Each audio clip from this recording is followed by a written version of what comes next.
The worst day of her life didn't start with heartbreak. It started with spilled coffee on the most powerful man on campus. Everyone froze. She didn't apologize. She walked away. She didn't know he was Park Joon-Woo, billionaire heir, untouchable royalty. She didn't care.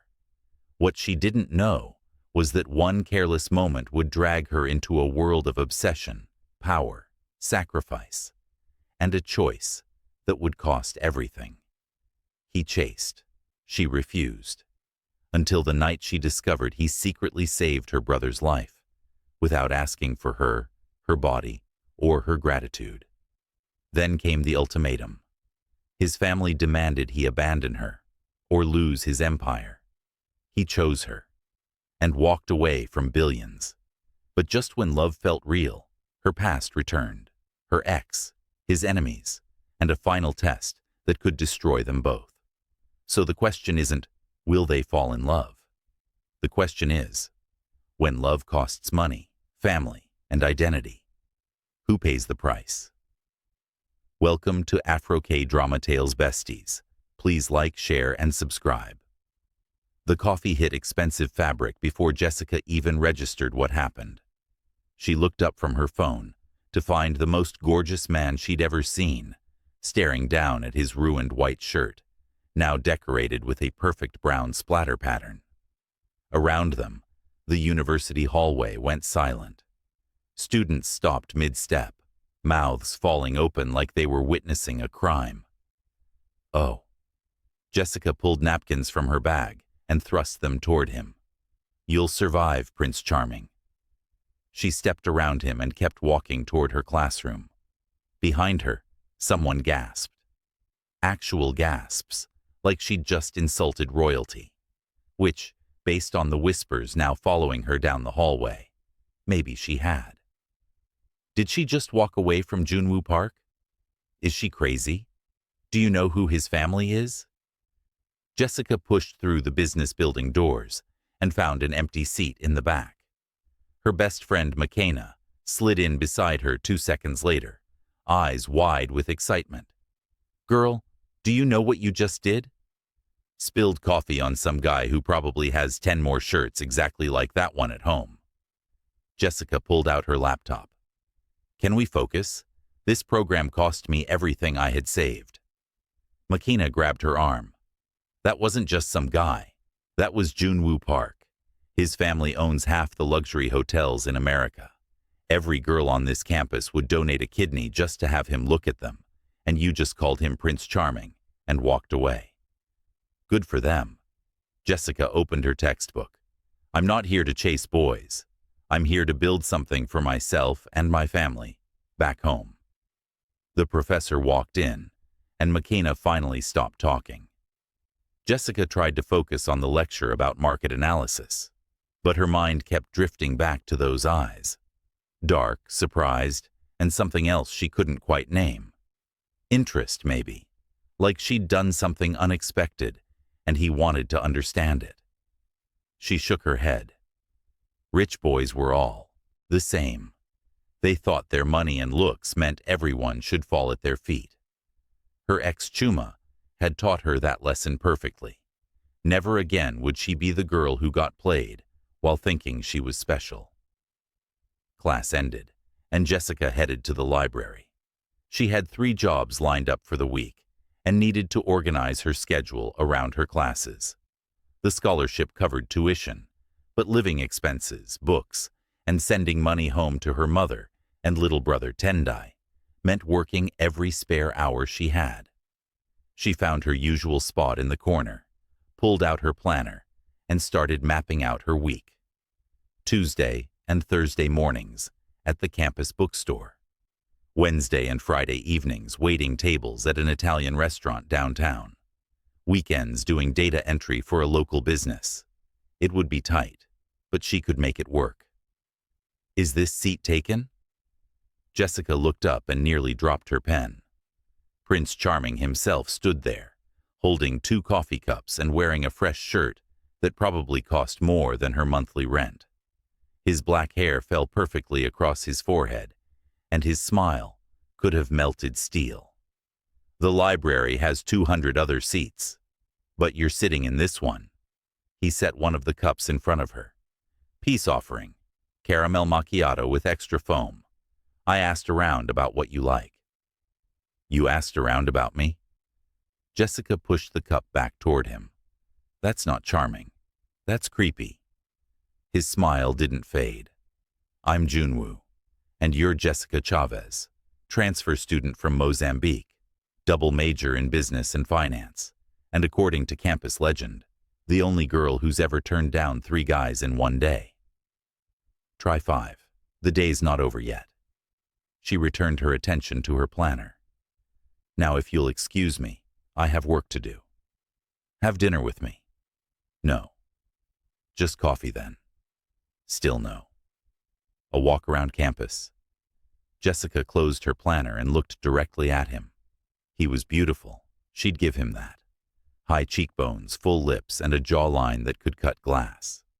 But she'd learned the hard way that beautiful faces often hid ugly intentions. Let me save us both some time. I know who you are. I know every girl here wants you. I know you're rich and charming, and probably used to getting whatever you want. But here's the thing. She stood up and gathered her books. You can't have me, Oppa. She walked away for the second time that day, leaving him standing there with 2 untouched coffee cups. The nickname had just slipped out. Something she'd picked up from Korean dramas McKenna forced her to watch. She didn't look back to see his reaction. But over the next 3 days, Joon-Woo Park appeared everywhere. In the coffee shop where she grabbed her morning tea, at the student center where she studied between classes, outside the bookstore when her shift ended. He never pushed or demanded. He just showed up, smiled that devastating smile, and asked one simple question. Changed your mind yet? And every single time, Jessica answered the same way. You can't have me, Oppa. It became a campus sensation. Students started following them around, watching their encounters like a television show. Girls glared at Jessica in the hallways. Guys started asking Joon-Woo for advice on how to handle rejection. The whole thing was ridiculous. On Friday evening, Jessica rushed from her last class to her restaurant shift. She was already running late because Professor Chen had kept them overtime. The bus was delayed, and by the time she burst through the restaurant doors, she was 15 minutes behind schedule. Jessica, table 7 needs attention. Her manager Antonio pointed across the dining room.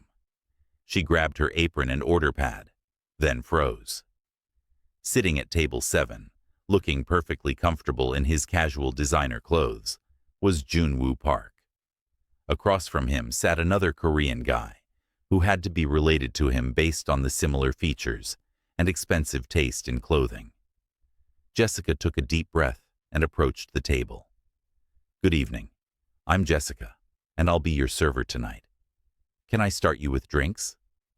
The other guy's eyebrows shot up. Wait, you're the ice princess? This is her? Joon-Woo kept his eyes on Jessica. This is her. Dude, she's gorgeous. I see why you're losing your mind. The cousin extended his hand. I'm Do-Yoon, visiting from Korea. I've heard so much about you. Jessica didn't take his hand. Your drinks? Iced water for me, Joon-Woo said quietly. And whatever he wants, I'm paying. Do-Yoon ordered expensive wine, while Jessica wrote everything down with precise, careful strokes. When she left to put in their order, she heard Do-Yoon's voice carry across the restaurant. She really doesn't care that you're Park Joon-Woo. I didn't believe it until now. She brought their drinks, took their food orders, and maintained perfect professional distance. But she could feel Joon-Woo's eyes on her the entire shift, watching her take other tables' orders, watching her laugh at an older couple's joke, watching her move through the restaurant like she belonged there. When his table finally finished, Jessica brought the check. Joon-Woo handed her his card, along with a note written on the napkin. Before you throw this away, just read it, please." She slipped the napkin into her apron pocket without reading it and processed his payment. When they left, she found a $300 tip on a $60 bill. In the back room during her break, Jessica finally unfolded the napkin. His handwriting was neat and surprisingly humble. "I know you think I'm just another rich guy chasing something new. Maybe I was at first. But these past few days watching you turn me down, watching you work so hard, watching you be so sure of yourself, I realized something. You're not a game to win. You're someone real in a world where most people around me are fake. I don't want to date because I'm bored. I want to know the girl who calls me Prince Charming, like it's an insult, and means it as the highest compliment. I want to know why you work 3 jobs and still smile at strangers. I want to know what made you so strong and so careful at the same time. You said I can't have you. You're right. But maybe you could let me earn you instead. Joon-Woo." Jessica read it 3 times, then crumpled the napkin and threw it in the trash. She couldn't afford to be soft. Not for pretty words, and definitely not for a boy who lived in a different world than hers. But later that night, alone in her tiny apartment, she pulled the napkin out of her pocket. She'd taken it from the trash. She'd saved it. And that scared her more than anything. Monday morning brought Do-Yoon's laughter, echoing through the business building courtyard, where Joon-Woo sat reviewing notes before class. "You're pathetic," the great Park Joon-Woo, rejected for a whole week straight by one girl. Do-Yoon dropped onto the bench beside him. "Uncle would die if he knew you were chasing some scholarship student instead of focusing on Yoon-seo." "Don't call her that." Joon-Woo closed his textbook. "And I don't care what my father thinks about Yoon-seo." Clearly. Do-Yoon pulled out his phone. "Here's an idea. Let's make this interesting. You have 2 weeks to get the Ice Princess to agree to one actual date. Just one. If you succeed, I'll tell Uncle to back off about the arranged marriage situation. If you fail, you stop chasing her and give Yoon-seo a real chance like the families want." Joon-Woo stood up. "I'm not betting on Jessica like she's a prize. You're already treating this like a challenge. I'm just adding stakes." Do-Yoon's smirk faded into something more serious. "Besides, Uncle's getting impatient. He wants you back in Korea by next semester to run the Seoul location. If you're going to pick this girl over your family's plans, you better make sure she's worth it." The words hit harder than Joon-Woo expected. His father had been mentioning Korea more frequently lately. The pressure to date Yoon-seo, daughter of another Hotel Empire family, had been building for months. His parents wanted a merger, a perfect Korean match, a business alliance wrapped in wedding bells. But then Jessica had spilled coffee on him and looked at him like he was just another person. Not Park Joon-Woo, heir to billions. Not the guy everyone wanted to impress. Just some guy in a hallway who got in her way. And he couldn't stop thinking about her. 2 weeks, Do-Yoon pressed. 1 date. Take it or leave it. "Fine." Joon-Woo grabbed his bag. "But when I succeed, you tell my father I'm staying in California and making my own choices about my life." Over the next week, Joon-Woo tried everything. He sent flowers to her apartment. The building manager told him Jessica had given them to the cleaning staff. He bought first editions of her favorite books, which he'd learned about from careful observation of her library choices. She returned them with a note that said simply, "Try harder." He showed up at the bookstore where she worked and bought $300 worth of supplies he didn't need, just to have an excuse to talk to her. She rang him up with perfect professional courtesy and 0 personal interest. "You're wasting your money," she told him while scanning his items. "It's my money to waste. And my time you're trying to buy." She handed him his bags. "I don't have a price tag, Oppa." The nickname had stuck, and every time she used it, something in his chest tightened. She said it with just enough sweetness to sound affectionate, and just enough distance to remind him she was untouchable. By Friday, Do-yoon was laughing at every failed attempt. 1 week left, cousin. Better pull out something big. That night, Joon-Woo sat in his expensive apartment feeling more alone than he'd felt in years. His phone rang with his mother's weekly check-in call. Your father says you're being difficult about Yoon-seo. She's a lovely girl, Joon-Woo. Her family is perfect for ours. I don't love her, Mom. Love comes with time and respect. This is about building something bigger than yourself. After the call ended, Joon-Woo stared at the ceiling and wondered if everyone saw him as just a piece in someone else's game. Everyone except Jessica. Sunday afternoon, Makina showed up at Joon-Woo's apartment. He'd never met her officially, but he recognized her from being always at Jessica's side. We need to talk. She crossed her arms. About why you're really chasing my best friend. Because she's different. Because she's real. Wrong answer. Makina stepped inside uninvited. You're chasing her because she's the first person who told you no. That's ego, not interest. And Jessica's been through enough with guys who thought she was a challenge. I'm not like her ex. How do you know about Chuma?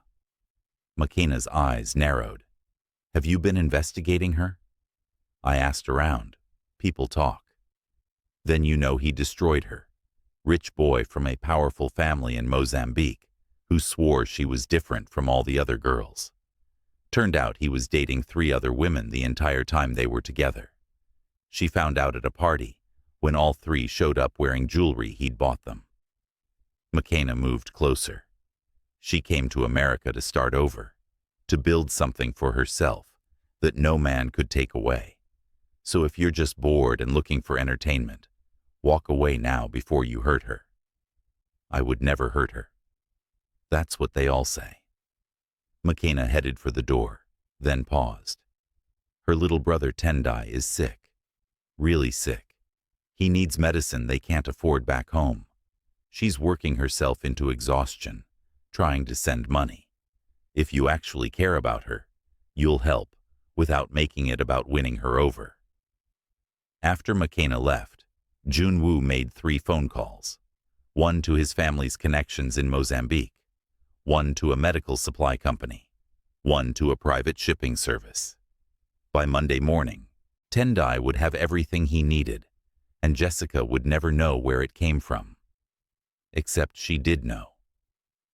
Wednesday evening, she showed up at his apartment door with fire in her eyes. You paid for my brother's medicine. $20,000 worth of treatments and supplies just showed up with an anonymous donor note. Maybe you have a secret admirer. Don't play games with me. She pushed past him into his apartment. I don't want your charity. I don't want to owe you anything. You don't owe me anything. Joon-Woo closed the door. Your brother needed help. I could help. That's it. Nothing is ever that simple with guys like you. But her voice cracked, and tears filled her eyes. Why would you do this? Because watching you carry the weight of the world on your shoulders hurts. Because your little brother deserves to get better. Because I wanted to do something good without expecting anything in return. He kept his distance, giving her space. But if it bothers you that much, consider it a loan. Pay me back in 50 years when you're running your own business empire. Jessica wiped her eyes. I can't pay you back in 50 years. Then pay me back in coffee. 1 cup. Just sit with me for an hour and let me explain why I'm not who you think I am. She stared at him for a long moment. The anger faded into something softer, something that looked almost like curiosity. 1 coffee. That's it. That's all I'm asking. They went to a quiet cafe off campus, where no one knew them. Joon-Woo ordered her caramel macchiato and his iced Americano, Then they sat across from each other in a corner booth while rain started falling outside. "Tell me about Mozambique," he said, and she did. Slowly at first, then faster as the words spilled out. She told him about growing up in Maputo, about her father's mistakes that landed him in prison, about her mother raising 3 kids alone while working 2 jobs, about Tendai's laugh, and her sister Rudo's dreams of becoming a doctor. Joon-Woo told her about Seoul, about parents who loved him but saw him as a chess piece in their business games, about Do-yoon being his only real family connection, about feeling lonely in rooms full of people who only wanted something from him. 1 hour turned into 3. The coffee grew cold as the conversation grew warm. Outside, the rain continued falling, cocooning them in their private world. "I should go." Jessica finally checked her phone. "I have a shift in an hour." "Can I drive you?" "Joon-Woo." She looked at him with those beautiful dark eyes. "This doesn't change anything. 1 coffee doesn't erase all the reasons why this won't work." "I know." He paid for their drinks and walked her to his car. The drive to the restaurant felt too short. When he pulled up outside, Jessica unbuckled her seatbelt, but didn't immediately get out. "Thank you. For my brother. For tonight. For not being what I expected." She leaned over and kissed his cheek. A soft, quick touch that lasted less than a second, but burned through him like lightning. Then she was gone, disappearing into the restaurant before he could respond. Joon-Woo sat in his car, touching his cheek where her lips had been. His phone buzzed with a text from Do-yoon. 4 days left on the bet. Better luck next time, cousin. But across the street, sitting in her car, Yoon-seo had watched the entire scene unfold. Her hands tightened on the steering wheel as she saw that kiss, saw the way Joon-Woo touched his face afterward, saw everything she'd feared coming true. She pulled out her phone and made a call. "Father, we need to move faster on the park situation. Joon-Woo's getting distracted by some girl." "Yes, I'll handle it." "No, they won't be a problem much longer." The text message arrived at 2 in the morning. "Meet me on the roof. I can't sleep. Please." Jessica stared at her phone screen, knowing she should ignore it. 3 days had passed since their coffee date, and she'd been carefully maintaining distance. But something in that message pulled at her. She threw on a jacket over her pajamas and took the elevator to the roof of her apartment building. Joon-Woo stood at the edge, looking out over the city lights. He'd clearly driven straight here, his hair messy and his clothes rumpled. "You came. You said please. You never say please." Jessica joined him at the railing. "What's wrong?" "My father called tonight. He's giving me an ultimatum. Either I come to Korea next month to start running the Seoul Hotel, or he cuts off my access to everything.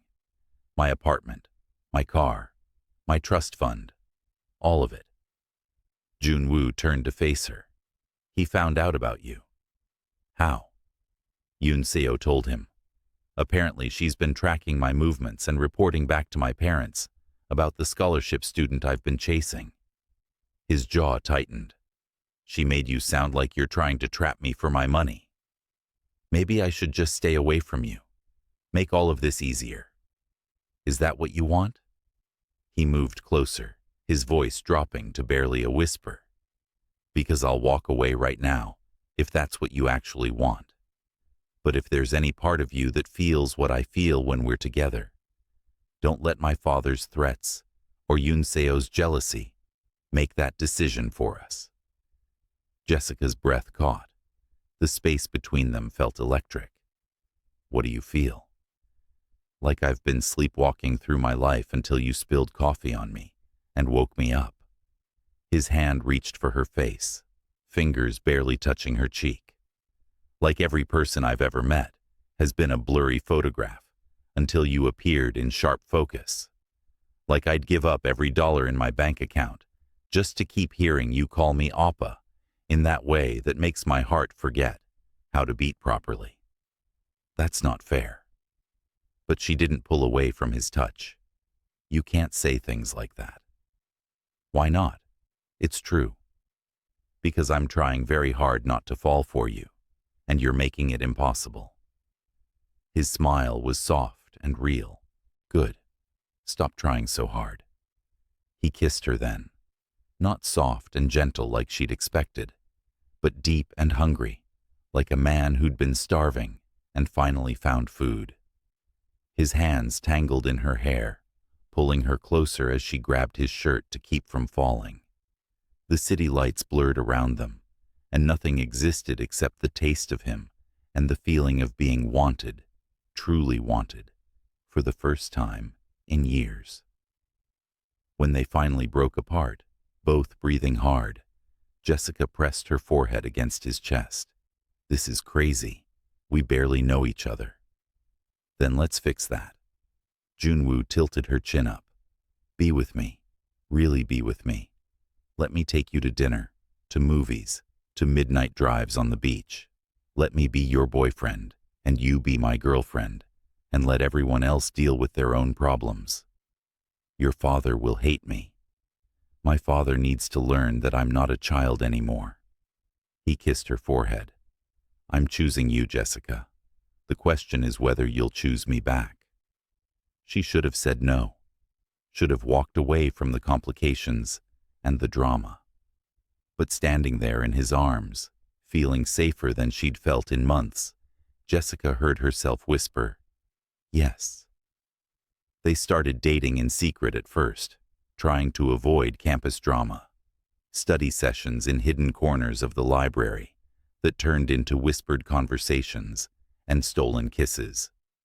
Midnight drives to empty beaches where they'd sit on the hood of his car and talk about everything and nothing. Late-night video calls where they'd fall asleep with their phones still connected, just wanting to feel close. McKenna caught on immediately. Girl, you're glowing. Please tell me you're being careful. We're taking things slow. That's not what I mean. I mean careful with your heart. Because that boy looks at you like you hung the moon. And when someone looks at you like that, it's easy to forget to protect yourself. But Jessica was already too far gone to protect herself. She was falling, had maybe already fallen, and the scary part was how good it felt to let go. 2 weeks into their relationship, someone posted a photo of them kissing in Joon-Woo's car. By the next morning, the entire campus knew. Girls who'd previously ignored Jessica now glared openly. Someone wrote nasty words on her locker. Her social media filled with messages calling her a gold digger, and worse. Jessica tried to ignore it all, but when 3 girls cornered her after class and demanded to know what she'd done to trick Joon-Woo, she felt her control slipping. I didn't trick anyone. Please, everyone knows you're just using him for his money. How much is he paying you to pretend to like him? The ringleader, a girl named Claire, stepped closer. You're not even pretty enough to be seen with him. Back off, Claire. McKenna appeared with 2 other friends. Before you say something that gets your perfect teeth knocked out. But the damage was done. Jessica walked away with her head high, but inside, old wounds were opening. Chuma's friends had said similar things, had questioned what a poor girl was doing with someone from his world, and look how that had turned out. That evening, Joon-Woo found her sitting alone in the library, staring at her laptop without actually seeing anything. I heard what happened with Claire.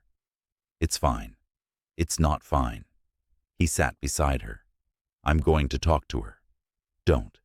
It'll just make things worse. Jessica, I can't let people talk about you like that. And I can't be the girl who needs her boyfriend to fight her battles. She finally looked at him. This is what I was afraid of. Everyone thinking I'm with you for the wrong reasons. Everyone questioning whether I belong in your world. You don't belong in my world. You're too good for it. Joon-Woo took her hand. But you belong with me. That's all that matters. The next day, he posted a long message on every social media platform. A clear, direct statement about their relationship, about Jessica's character, about how anyone who had a problem with his choices could take it up with him directly. He ended it with, "If you can't respect the woman I love, then we have nothing to discuss." The woman I love. He'd said it publicly before saying it to her privately. Jessica read those words over and over, her heart doing complicated flips. But Yoon Seo's response came swiftly. She spread new rumors, whispered to the right people about Jessica's father being in prison.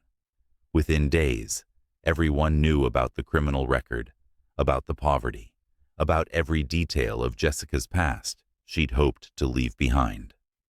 Mrs. Park called Joon-Woo home for dinner. "We need to discuss this situation." The Park family mansion sat in the hills overlooking the city. Everything about it screamed old money and careful breeding. Jessica wore her best dress, the one she'd bought for her college interview, and still felt underdressed. Mrs. Park greeted them at the door with a smile that never reached her eyes. "So you're the girl causing all this trouble?" "Mom." Joon-Woo's voice carried a warning. Mr. Park waited in the formal dining room, looking at Jessica like she was something unpleasant he'd found on his shoe. Yoon Seo sat beside him, her expression perfectly innocent. Dinner was painful. Mrs. Park asked pointed questions about Jessica's family background and her intentions. Mr. Park mostly ignored her, addressing all his comments to Joon-Woo about business matters and Korean obligations. Yoon Seo played the perfect family friend, offering fake sympathy about Jessica's difficult situation. "It must be so hard coming from nothing," Yoon Seo said sweetly. "I can't imagine having a father in prison. What was he arrested for again?" "Yoon Seo." Joon-Woo's voice was ice. "I'm just curious. If we're all going to be family, we should know these things." Mr. Park set down his wine glass. "Is this true? Your father is a criminal?" Jessica lifted her chin. "My father made mistakes trying to feed his family during a difficult time. He's paid for those mistakes. But his choices don't define who I am. They absolutely define you. Your background, your family, your circumstances." Mr. Park looked at Joon-Woo.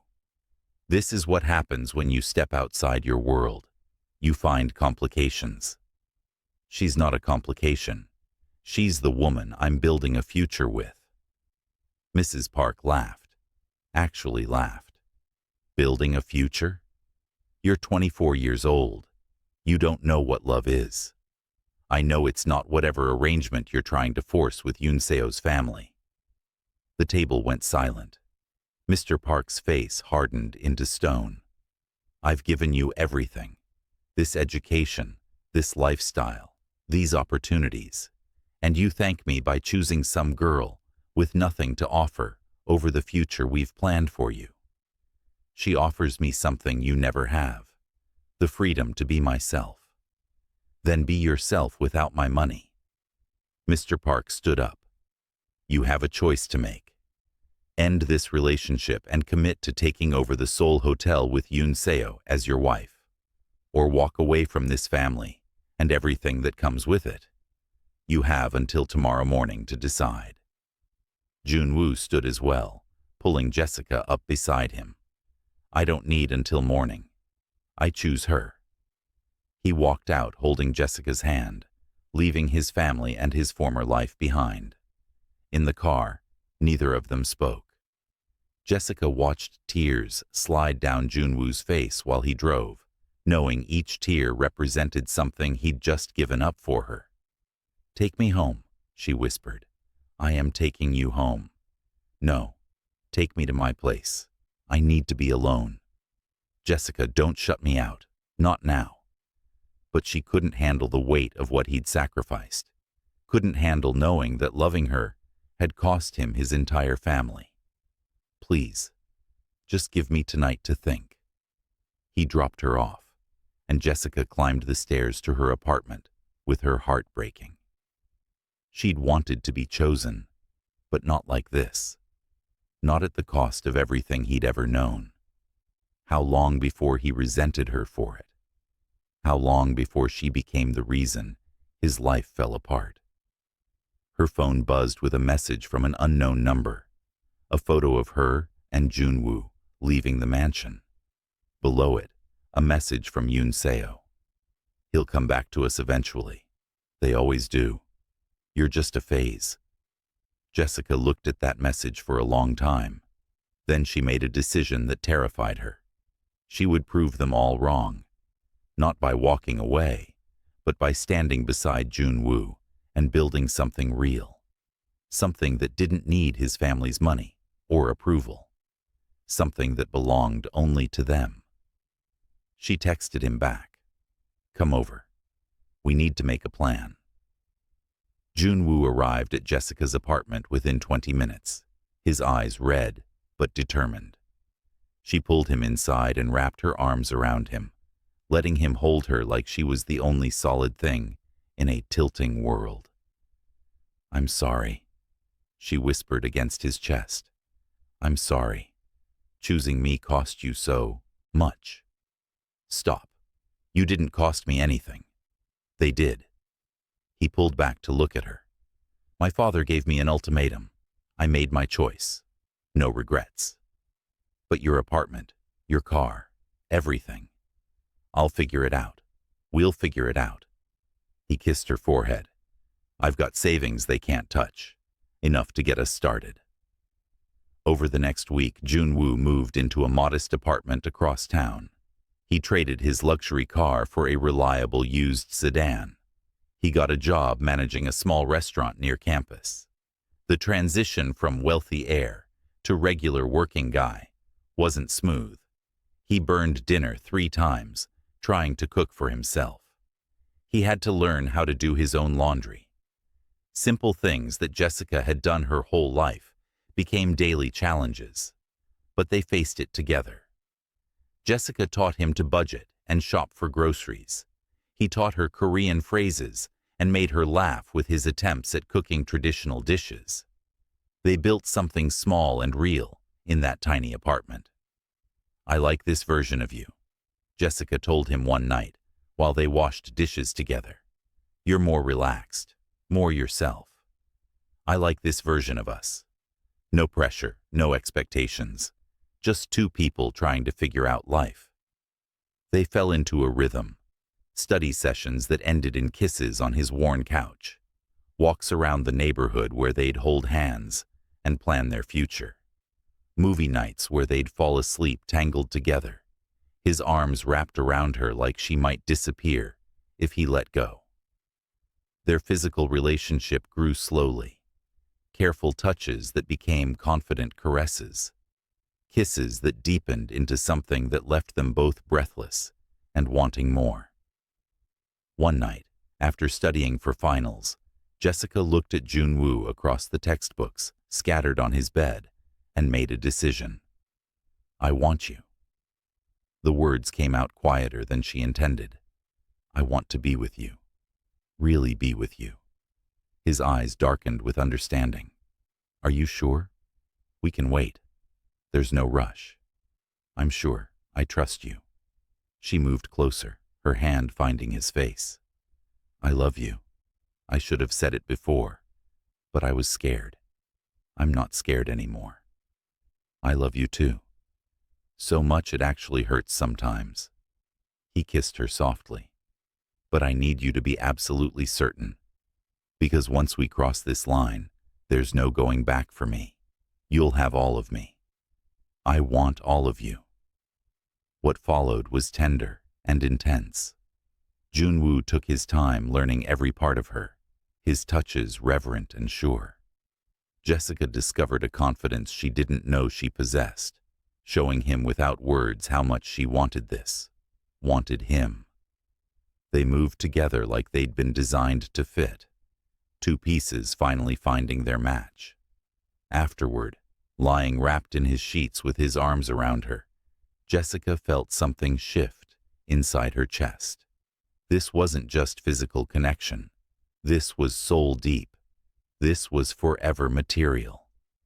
"Tell me this is real," she whispered. "Tell me we're not crazy for believing this can work. This is the most real thing I've ever felt. Everything before you was just practice for this moment." They built a routine around each other. Morning coffee together before classes. Study dates that involved more studying than kissing, though not by much. Weekend mornings spent in bed, talking about their dreams and fears. Joon-Woo wanted to start his own business someday, something separate from his family's empire. Jessica wanted to open opportunities for other kids from Mozambique to study abroad. "We could do it together," Joon-Woo suggested one Sunday morning. "Combine our skills, your financial expertise, and my business knowledge. Build something that helps people while supporting us." "You really think we could?" "I think we could do anything if we worked together." But reality had other plans. 1 month into their new life together, Chuma appeared on campus. Jessica was leaving her afternoon class when she heard a familiar voice call her name. He looked different, more mature, more polished. His smile was hesitant as he approached. "Jessica, I've been trying to reach you. How did you know where to find me?" "Your mother told me. I've been working with her church to help families back home. I wanted to see you, to apologize properly." He glanced around the campus.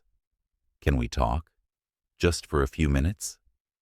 Against her better judgment, Jessica agreed.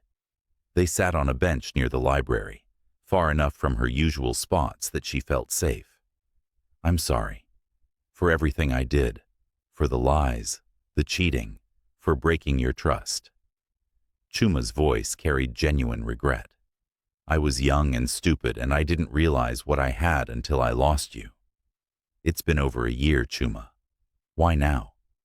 "Because I've changed. I've spent this year working on myself, understanding why I hurt you, and I realized that you were the best thing that ever happened to me." He reached for her hand.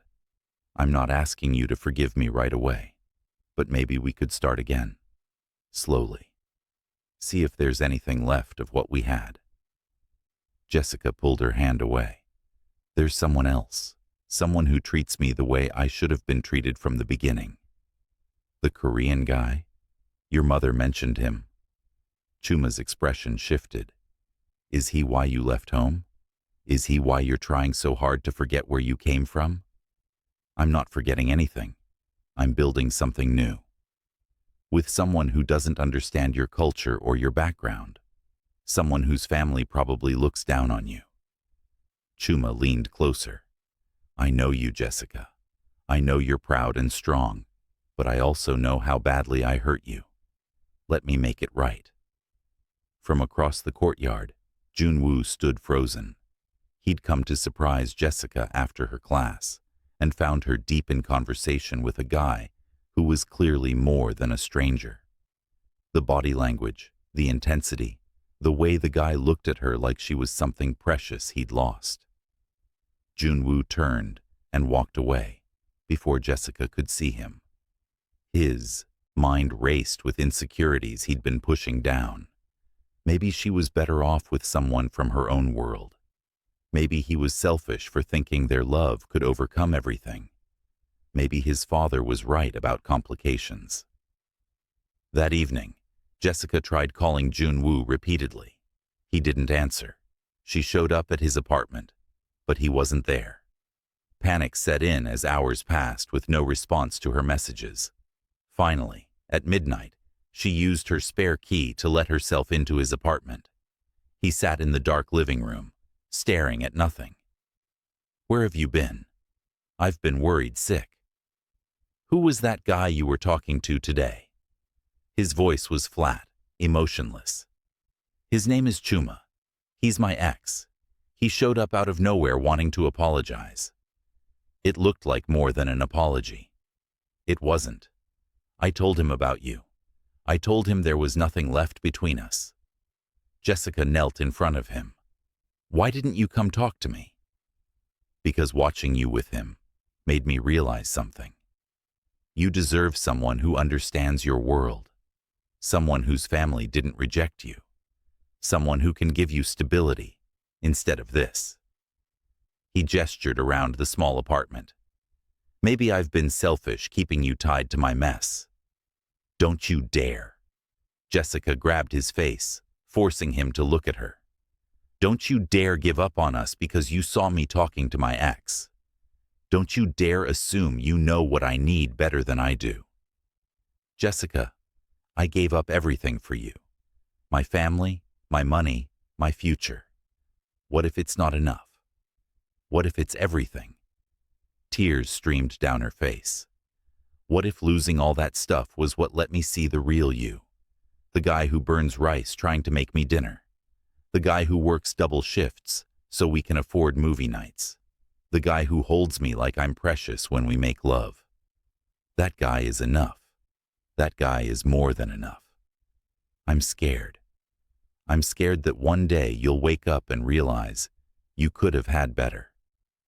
There is no better. There's just you and me, fighting for this crazy love that probably shouldn't work but does. She climbed into his lap, wrapping her arms around his neck. I love you. Just you.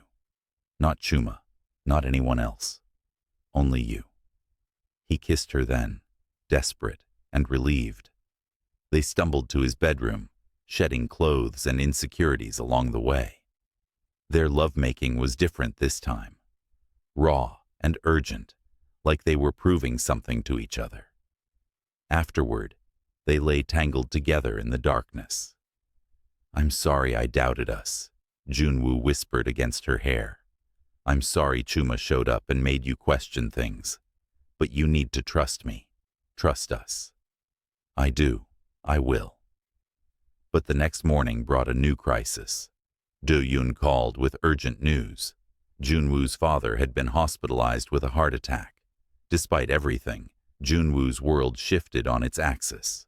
I have to go see him. Of course you do. He's your father. Jessica helped him get dressed. I'll come with you. Jessica, my family. I know they hate me. I don't care. You're not facing this alone. At the hospital, Mrs. Park looked years older. She barely glanced at Jessica before focusing on her son. He's stable. The doctors say he needs rest and less stress. Can I see him? He doesn't want to see you. Not yet. He's still angry about your choices. Joon-Woo's sister Ji-Woo appeared from the hospital room. At 17, she looked like a younger version of her brother. She threw herself at Joon-Woo, crying, I've missed you so much. Mom and Dad wouldn't let me call you. I missed you too, Ji-Woo. She pulled back and looked at Jessica with open curiosity. You're her, the girl who made my brother choose. I never wanted him to have to choose. I know. I've been following your social media. You look happy together. Ji-Woo smiled, happier than I've ever seen him. Mrs. Park pulled Jessica aside while Joon-Woo talked with his sister. Can we speak privately? They walked to a quiet corner of the waiting room. Mrs. Park studied Jessica with sharp eyes. I know what you think of me, of us, that we're terrible people who rejected you because of money and background. Am I wrong? No. The admission surprised Jessica. But you're also not entirely right. I married Mr. Park against my own family's wishes. They thought he was too ambitious, too focused on building an empire. They wanted me to marry someone from an old established family. I chose love over their approval. Then why can't you let Joon-Woo do the same? Because I know how hard it was, how much I sacrificed, how many years it took for my family to forgive me. I didn't want that struggle for my son. Mrs. Park's expression softened slightly. But watching him this past month, seeing how he's managed without our money, I realize he's stronger than I gave him credit for. And that strength comes partly from you. I love him. That's all I've ever wanted, is to love him and build a life together. Then prove it. Help him reconcile with his father without giving up who you are. Help him build bridges instead of burning them. Can you do that? I can try. Later, when Joon-Woo was finally allowed to see his father, Jessica waited outside. Through the window, she watched their conversation, saw Mr. Park's expression shift from anger to something else, saw Joon-Woo's posture change from defensive to open. Whatever was said in that room, something shifted. And when Joon-Woo emerged 30 minutes later, he looked lighter than he had in weeks. He's willing to talk. Actually talk. It'll take time, but there's a chance. Jessica hugged him tight. That's all we need. A chance. 3 months passed in a blur of work and classes and stolen moments together. Joon-Woo's relationship with his father remained complicated, but was slowly improving.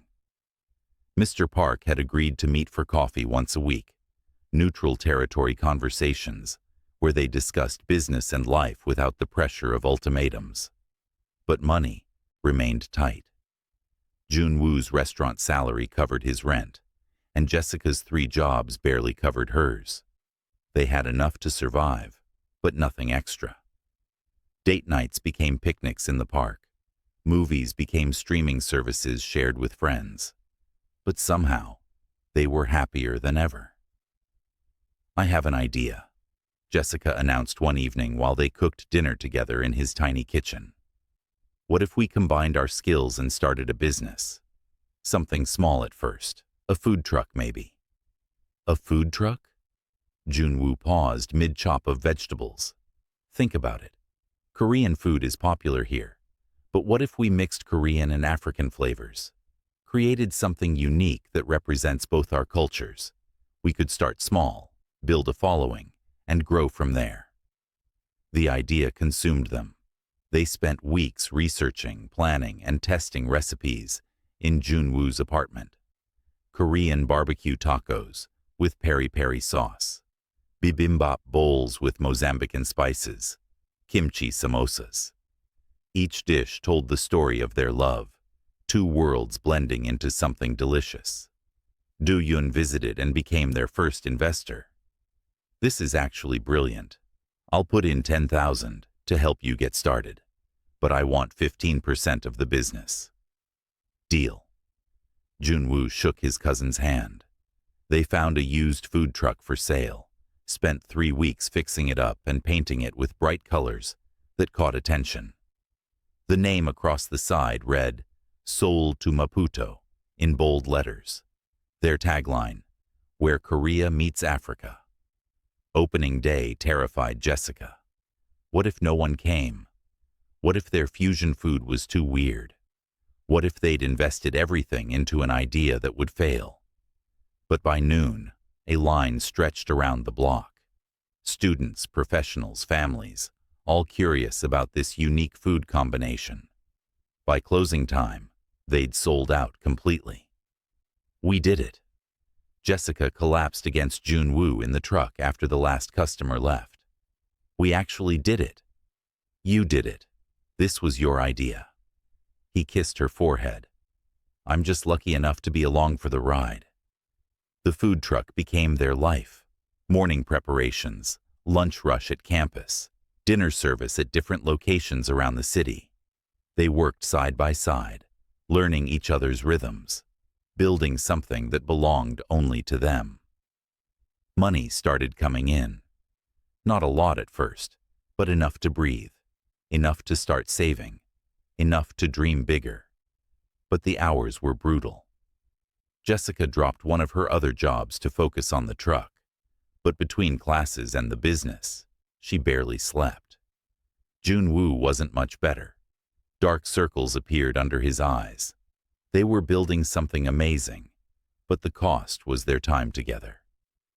One night, after a particularly long day, they argued for the first time since starting the business. You can't keep working like this. You're going to burn out. Joon-Woo watched Jessica prep vegetables at midnight for the next day's service. We don't have a choice. We need inventory. Ready. We need you healthy more than we need extra food. Don't tell me what we need. This business was my idea, remember?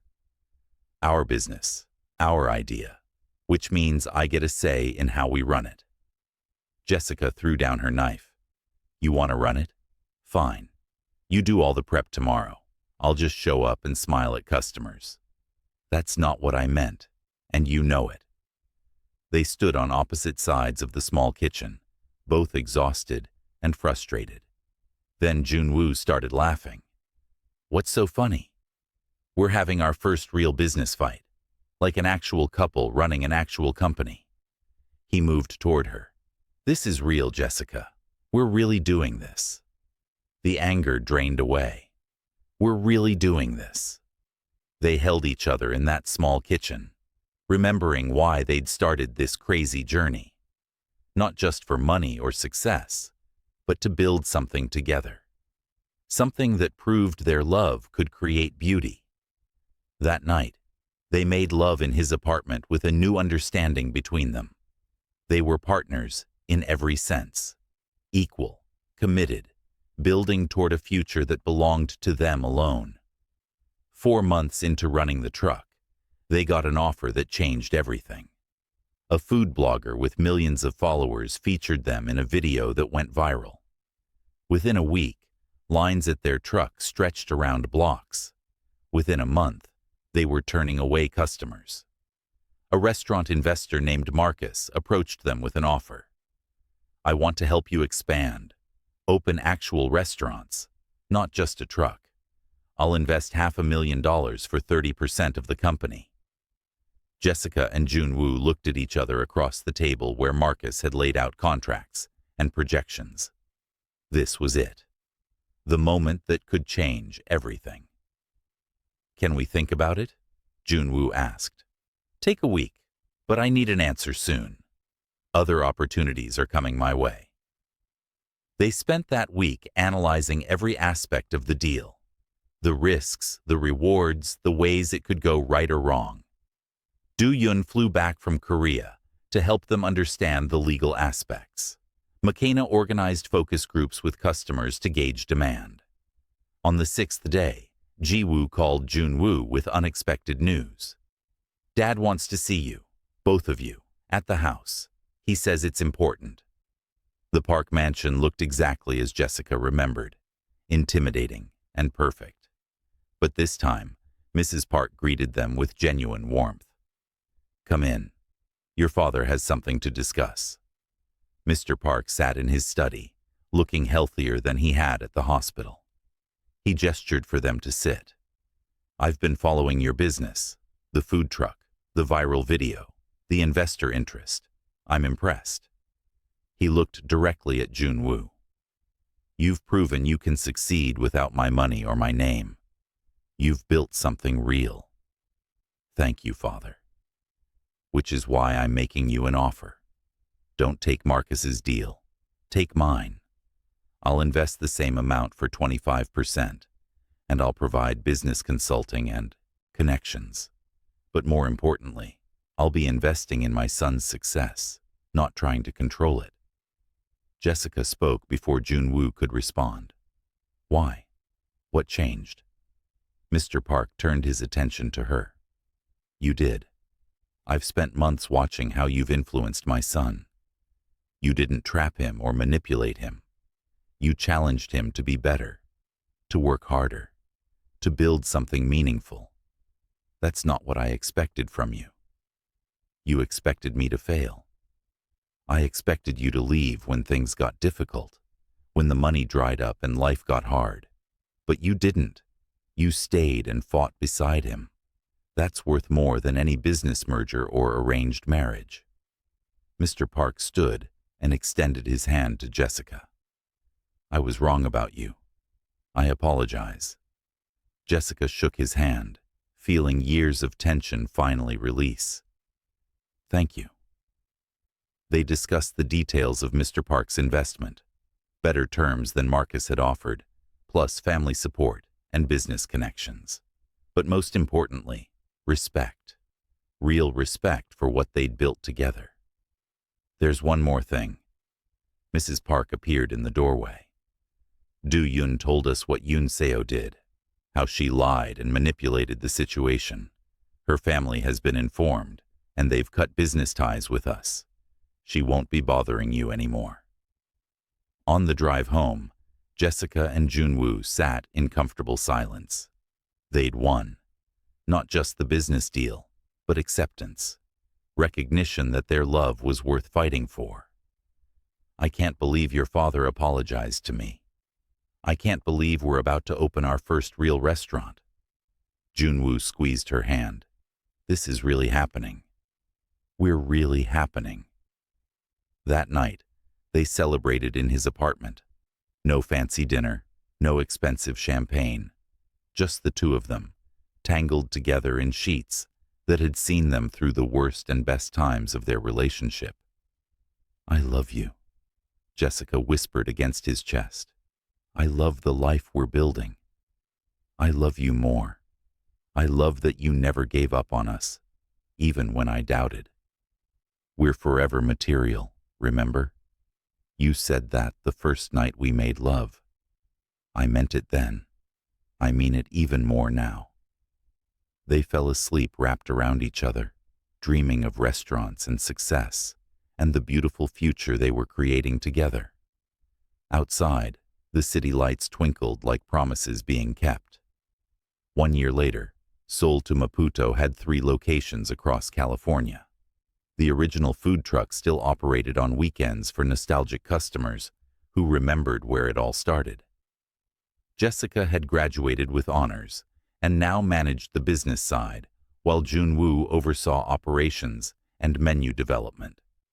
They were a team in every sense, building an empire that told their story with every dish served. Mr. Park kept his promise. He provided guidance without control, helped them navigate business challenges without taking over. Mrs. Park became an unexpected ally, introducing them to investors and promoting their restaurants through her social connections. Even Ji-Woo worked at the flagship location on weekends, learning the business from the ground up. But success brought new challenges. Long hours meant less time together. Business stress tested their communication. They had money now, but they paid for it with exhaustion. One evening, after a particularly grueling week opening their 4th location, Jessica fell asleep at her desk, reviewing profit margins. Joon-Woo found her there, covered her with a blanket, and made a decision. The next morning, he called their management team together. Jessica and I are taking a week off, completely off. No calls, no emails, no emergencies, unless someone is literally dying. Can you handle things? Their head chef Marcus grinned. About time you two took a break. Where are you going? Mozambique. I've never seen where she grew up. It's time I met her family properly. The surprise on Jessica's face when he told her was worth every penny the trip cost. You want to go to Maputo? Really? I want to see where you come from. I want to meet your mother and Tendai and Rudo properly, not just over video calls. I want to understand the place that made you into the incredible woman I love. They flew out 2 days later. Jessica's mother, Fatima, met them at the airport with tears streaming down her face, pulling her daughter into a hug that lasted minutes. My baby, my strong baby, you've done so well. Tendai had grown tall and healthy, thanks to the medicine Joon-Woo had provided all those months ago. He showed Joon-Woo around Maputo with pride, pointing out Jessica's favorite childhood spots. Rudo interrogated Joon-Woo thoroughly about his intentions, making sure he understood how special her sister was. I know. Believe me, I know. Joon-Woo answered every question with patience and honesty. They visited the beach where Jessica had spent summers as a child.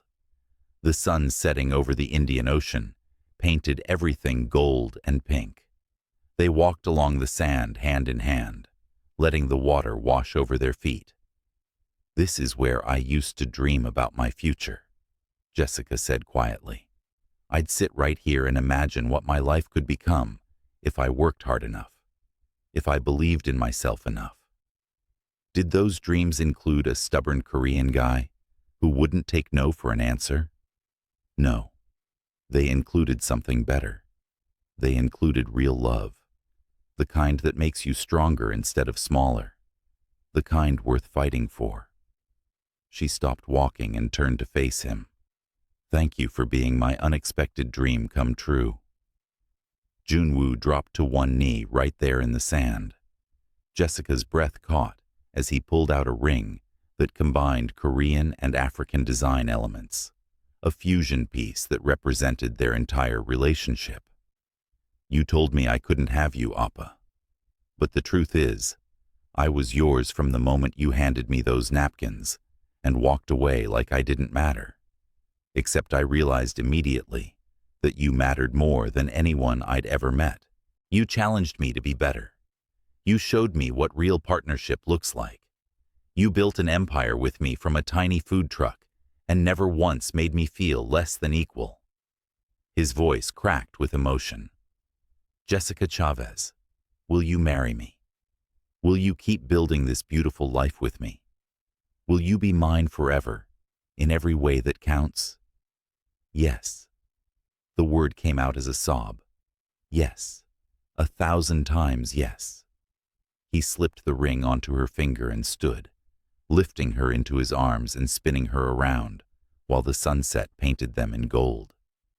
When he finally set her down, they kissed like they had all the time in the world, which they did. A whole lifetime stretched ahead of them. That night, in a small hotel overlooking the ocean, they made love with a new tenderness. This wasn't just passion anymore. This was commitment. This was choosing each other, again and again, for all the days to come. "I can't wait to marry you," Joon-Woo whispered against her skin. "I can't wait to call you my wife. I can't wait to build a family with you, to show our children that love doesn't care about borders or backgrounds, that real love builds bridges." They spent the week immersed in Mozambican culture. Fatima taught Joon-Woo how to cook traditional dishes. Tendai took them to his school to show off his successful sister and future brother-in-law. Rudo made Jessica promise she'd stay connected to her roots no matter how successful she became. "I won't forget where I came from. How could I? It's part of what made me strong enough to fight for what I wanted." On their last day, the entire neighborhood threw them a celebration. Music, dancing, food, and joy filled the streets. Joon-Woo danced with Fatima and spoke broken Portuguese that made everyone laugh. Jessica watched him fit seamlessly into her world and felt her heart expand even more. "Your young man is good," Fatima told her daughter. "He has a kind heart. That matters more than money or status." "I know, Mama, I know." They returned to California with full hearts and bigger plans. The wedding took months to organize, combining Korean and Mozambican traditions into something uniquely theirs. Mrs. Park and Fatima became unlikely friends, bonding over wedding preparations and sharing stories about their stubborn children. The ceremony took place at a venue overlooking the Pacific Ocean, decorated with traditional Korean lanterns and African fabrics.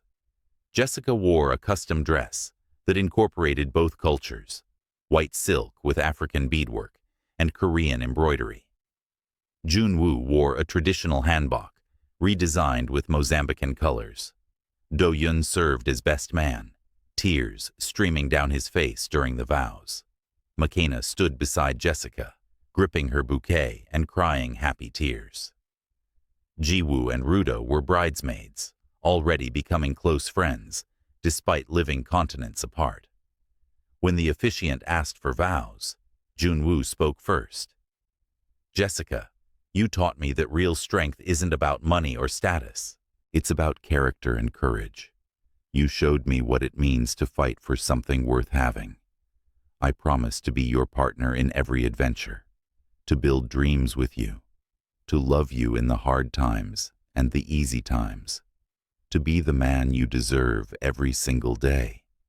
Jessica's voice trembled as she responded, "Joon-Woo, you taught me that taking a chance on love doesn't mean being weak. It means being brave enough to believe in something beautiful. You showed me that real love elevates, never diminishes. I promise to be your partner in every challenge, to dream bigger with you, to love you when you're strong and when you're vulnerable, to be the woman who stands beside you, always." They sealed their vows with a kiss that felt like coming home. The reception was a celebration of two cultures becoming one family. Korean barbecue and Mozambican seafood, traditional dances from both countries, speeches in multiple languages, music that made everyone dance regardless of where they came from. Mr. Park gave a speech that made Jessica cry. "I thought I knew what was best for my son. I was wrong." Jessica didn't just love Joon-Woo. She challenged him to become the best version of himself. That's what real partnership looks like. "Welcome to our family, daughter." As the night ended and fireworks lit up the sky, Joon-Woo pulled Jessica close on the dance floor. "Remember when I said you can't have me, Oppa? Best challenge I ever accepted." He kissed her softly. "Best decision I ever made." They danced under the stars, surrounded by family from two continents, who'd learned that love doesn't recognize borders, that real love builds something stronger than tradition or expectation, that taking a chance on an unexpected connection can lead to the most beautiful life imaginable. Years later, when Seoul to Maputo became a nationwide chain, when their children played in both Korean and Portuguese, when their success story became legendary, people would ask Jessica what the secret was. She'd smile and say, "We chose each other. Every single day, we kept choosing each other. That's the only secret that matters." And Joon-Woo would pull her close and add, "Also, never underestimate the power of spilled coffee and a girl who's not afraid to walk away from what everyone else wants. That's where magic begins." Their story became proof that sometimes the best things in life come from the most unexpected collisions. That love worth having is love worth fighting for. That building something real requires courage, commitment, and a willingness to believe that together you can create something more beautiful than either of you could alone. The end was really just their beginning. Forever stretched ahead of them, full of promise and possibility, and they were ready for every moment of it, hand in hand, building their empire of love, one day at a time. Thank you so much for watching their incredible love story unfold. If this romance made your heart flutter and kept you hooked till the end, don't forget to hit that subscribe button so you never miss another amazing tale. Drop a comment below and tell us where you're watching from and what you loved most about Jessica and Joon-Woo's journey. We love hearing from you.